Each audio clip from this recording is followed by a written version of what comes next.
क्रिस्त में मेरे प्यारे भाइयों और बहनों, आप सभी को मेरा प्यार भरा यीशु। आज माता कलीसिया वर्ष का 5वां रविवार मना रही है। हम देखते हैं बाइबल में ईश्वर ने हम मनुष्य को अपना प्रतिरूप बनाया है। हमें याद रखना है कि हम सभी ईश्वर की संतान हैं और उसी तरह से हमें हमारा जीवन यापन करना है। क्या हम अपनी वास्तविकता को जानते हैं या फिर पहचानते हैं कि हम ईश्वर की संतान हैं? क्या हम दूसरों को जानते हैं कि वे भी ईश्वर की संतान हैं और इस तरह से उनके साथ हम व्यवहार करते हैं? मनुष्य का जीवन दुखों से घिरा हुआ है। उदाहरण के लिए आज के पहले पाठ में हम नबी योग के बारे में सुनते हैं।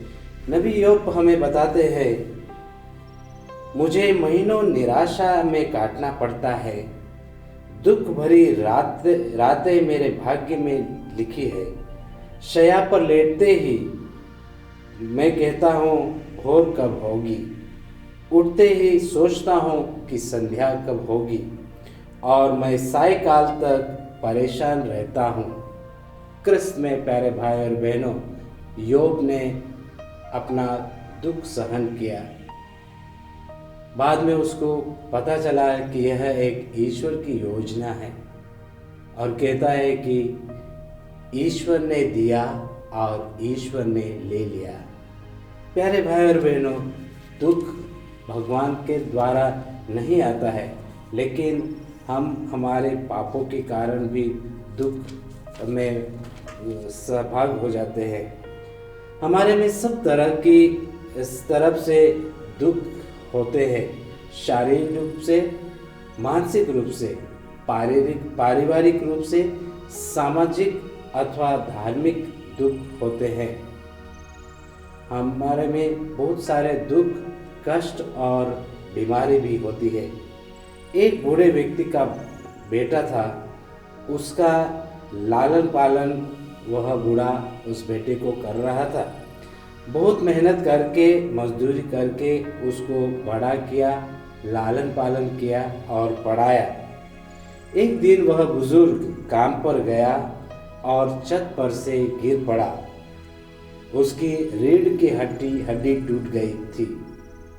परिवार में दुख का बादल छाया हुआ था, लेकिन भगवान हमारे लिए इतना अच्छा है कि कभी दुख को खुशी में बदल देता है और हमारा दुख, हमारा कष्ट सुख में बदल जाता है। बेटे ने देखभाल किया,